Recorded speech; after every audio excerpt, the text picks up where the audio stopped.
د ګرانو کتونکو دا مهال زه په یو بازار کې موجود یم او د پښتونخوا د خلکو نه به تپوس کوو کوم د موزي دغه بړکې دغه د دړاکې او دغه پاکستان ته سترګې برندول او بیا د پاکستان فیلډ مارشل د هغه سترګې ټیټول او نن په انډیا کې چې د هغوی کومې سپینې خوېدلې دي پیلټانې جزونو ته نه خیږي او دلته کې راځي د بیلی شان په دهشتګرد تنظیم باندې دلته کې حملې کوي نو دغه شانتې زموږ یو ستر علم مولانا خانزیب د دغه دهشتګردۍ ښکار شو هلته یو اسسټنټ کمیشنر د دې دهشتګردۍ ښکار شو په پنجاب کې د بچو د ښځو د وړاندې دغه خلک یې راویستل او هغه ویشتل نو دې خلکو نه به تپوس کوو چې آیا اپریشن د وخت ضرورت دی او که نه دی مونږ په خپل پوځ باندې مطمئن یو او انشاءالله مونږ چې زمونږ پوځ آرمي چیف چې کوم جواب ورکړی دی انډیا له نو مونږ د پوځ شاته شانه بشانه ولاړ یو او کله چې په دې ملک سختي راغلې ده او دغه راغلی مونږ خپل پوځ سره ولاړ باقي ملک کې څوک په پروپیګنډې کې په پوځ پسې څوک په څه وایي څوک په څه وایي مونږ خپل فوج منو او مونږ منلی دی او مونږ بیا هم منو د خپل فوج په حواله خو که زه هر څومره خبرې کوم نو کمې په دې دي چې دنیا یې مني دا دی د امریکې صدر ټرمپ چې کوم دی نو هغه له دعوت ورکړه ویې چې آی لو پاکستان نو دغه شان مونږ خو به وایو ځکه چې زمونږ ملک دی زمونږ که زمونږ دا فوج نه وي او زمونږ دا داسې یو نر جرنیل نه وي نو کیدای شي چې الله دې نه کړي الله دې نه کړي زمونږ د ملک فوج ډېر بد حال و ځکه چې انډیا والا خدا ویلي چې مونږ لاهور هم قبضه کوو زمونږ فوج هم هلته ګرځي او د لاهور بندرګاه مو ویني ویې ته لاهور کې بندرګاه کم دی لکه نو دومره پراپیګنډې خدا د هغوی منصوبه وه خدا د یو نر جرنیل یو ښه حکمت عملي وه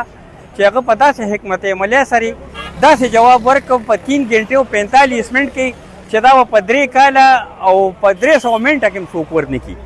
نو زه د خپل فوج چې کوم دی نو هر قسمه شکریه مدا کوم او د هغې نه علاوه زه په خپله لکه د پولیس نه په 60 سالي ریټایر یم خو اوس هم زما ملک ته ضرورت راغی زما د وینې زما د بچو زما اوس هم 3 زامن شکر دی په فورس کې دي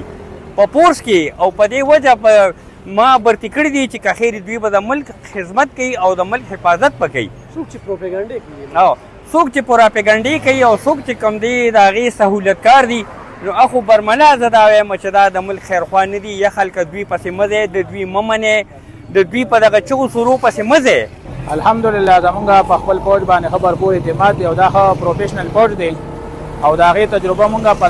10 مۍ باندې چې کوم انډیا حمله کړې وه نو په هغې باندې مونږ د خپل فوج مړانه او بهادري الحمدلله وکړه چې بھرپور جواب انډیا له ورکړه او داسې په شرمونو چې انشاءالله په صدو کې به انډیا چې کوم انشاءالله په پاکستان باندې د حملې د دوباره چې کوم دي نو اونکي کوشش او که بیا یې وکړو نو د دغه نه سخت جواب انشاءالله زموږ فوج کې صلاحیت شته چې دا به ورله ورکوي الحمدلله زموږ فوج کې دا صلاحیت شته مولانا صاحب اسلام څه وایي دغه پروپیګنډه کوونکو ته دغه انتشاري ټولۍ ته یا په خپل فوج او پیدارو باندې دروغو الزامونه لګوي نو دوی ته څه یاره دي دا بالکل نه دي پکار دې سره ملک کمزوري کېږي دې سره زموږ دا اسلامي سټیټ دی دا کمزوري کېږي نو دا خو بالکل نه دي پکار مین مسله هغه ده چې کله د پاکستان تحریک انصاف حکومت په دې ملک کې او د دې ځای نه چې کوم دی نو وزیر اعظم صاحب د دې نه یو خپل نماینده ولېږه 40,000 دهشتګرد چې کوم دی د افغانستان نه راوستل هغه چې کوم دی په دې خوره باندې زمونږ د پښتنو په دې خوره کې چې کوم دی رادننه کړو نو نن چې کومه دا شی شروع دی نو دا ټوله مسلې چې کوم دی د 40,000 کسان جوړ کړي دي یعنې ښه بېخکني شی و د دې ملک کې او دهشتګردي تقریبا چې کوم دی نو ختمېدو کې وه او د هغې نه پس چې کوم دی دا شی بیا سر اوچت کړه او انډیا چې کوم دی د هغې دا سهولتکار دي پیسې د انډیا استعمالېږي شکر الحمدلله موږ د پاکستان فوج ته چې کوم دی نو په دوه لاسه سلام پیش کوو کتونکو تاسو د دغه ځایي خلکو خبرې واورېدې د خپل فوج سره مینه د خپل ملک سره مینه الحمدلله چې دا خلک په دې پوه شو چې دلته کې دهشتګردي څوک کوي زمونږ فورسز هم ټارګېټ زمونږ سیاستدانان هم ټارګېټ زمونږ عوام هم ټارګېټ خو دغه مودي دغه انډیا او دغه اسرائیل د شانه ګزار کوي خو چې کم جواب یې ورکړی دی په هغې باندې دا خلکه فخر کوي او دا خلکه ګڼي چې ډېر زر ده چې په دې ملک کې به امن راځي او د دې خلکو به بېخکني کېږي خو هغې وخت ته ضرور ګوري چې کله په دې ملک کې طالبان خان کله په دې ملک کې د دفتر مطالبه کله چې په دې ملک کې ول دفتر واده